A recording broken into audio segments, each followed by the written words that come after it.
मालेगावच्या सगळ्या आरोपींची निर्दोष मुक्तता झाल्यानंतर मालेगावमध्ये हिंदुत्ववादी संघटनांच्या वतीनं जल्लोष केला जातोय। हे सगळे कार्यकर्ते जे आहेत ते घोषणाबाजी करतायत आणि एकूणच या ठिकाणी उत्साहाचं वातावरण जे आहे ते हिंदुत्ववादी संघटनांमध्ये बघायला मिळतंय।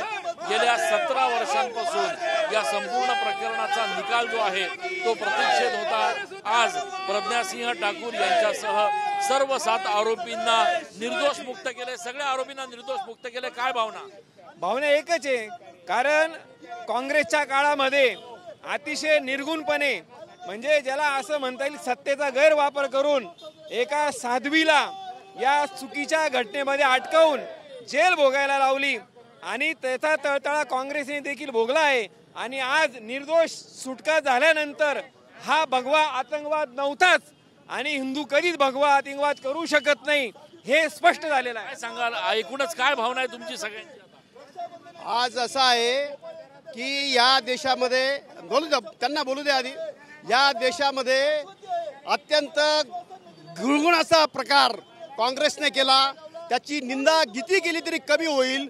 कारण शेवटी न्यायालयाने हा कोणताही भगवा आतंकवाद नव्हता, आतंकवाद असतो तो फक्त इस्लामी असतो आणि त्यांनीच या देशामध्ये अस्थिरता निर्माण केलेली आहे।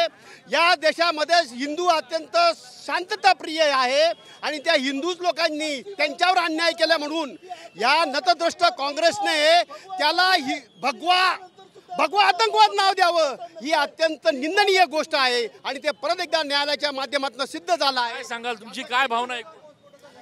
काँग्रेसने स्वतःच्या राजकीय सत्तेचा वापर करून साध्वी प्रज्ञा सिंग यांच्या माध्यमातून इतर हिंदू प्रेमींना सुद्धा दोषारोप दाखल करून त्यांना माननीय न्यायालयात आतंकवादी म्हणून उभं केलं होतं आणि आज आम्हाला माननीय न्यायालयाच्या माध्यमातून एक आत्मविश्वास मिळाला आहे की हिंदू हा कधी आतंकवादी नव्हता, कधी नाही आणि याच्यानंतर सुद्धा कधी नसणार।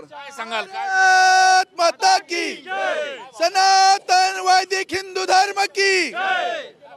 आज या ठिकाणी सर्वसाधारण सर्व भारतीयांच्या भावना प्रकट होतील, कारण कोर्टाने जो निकाल दिलाय तो निकाल हे साक्ष देतो की हिंदू आतंकवाद होऊ शकत नाही, भगवा आतंकवाद होऊ शकत नाही।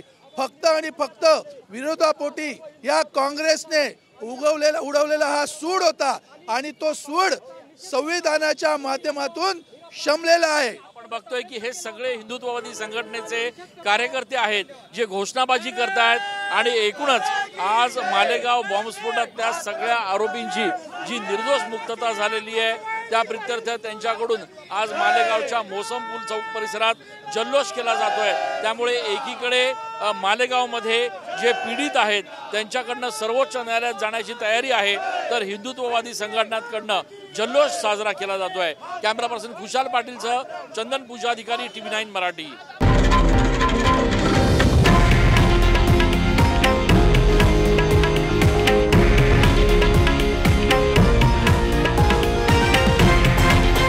हे आहे देशातील नंबर 1 न्यूज नेटवर्क आणि आपण पाहत आहात TV9 मराठी, एकमेव।